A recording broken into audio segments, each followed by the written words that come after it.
ये जो सर्दियां हैं इसको इस तरह से मैनेज करें, कम्युनिटी और गवर्नमेंट मिलकर, एनजीओज मिलकर, तो पूरी सर्दियों में यहाँ के लोगों को इंटरटेनमेंट भी मिल सकता है।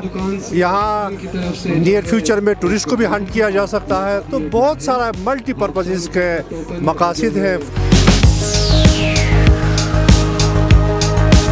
मौसमियाती तब्दीलियों की वजह से जो है पिछली दफ़ा ये इवेंट नहीं हो पाया था और उसमें हम लेक के ऊपर नहीं कर सके थे। तो इस दफ़ा मैं शाबाश देता हूँ सब डिविजनल एडमिनिस्ट्रेशन को और खलती की आवाम को और कम्युनिटी को और KSDO को, खलती सोशल डेवलपमेंट ऑर्गेनाइजेशन को।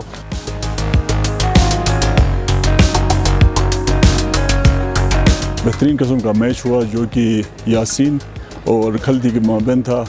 और इसके अलावा बाकी मैचेस हमारे अभी जारी हैं। 2 दिन मज़ीद इस इवेंट में जारी रहना है। तो इसमें बहुत सारे लोग आए हुए हैं, बहुत सारे टूरिस्ट भी इसमें आए हुए हैं।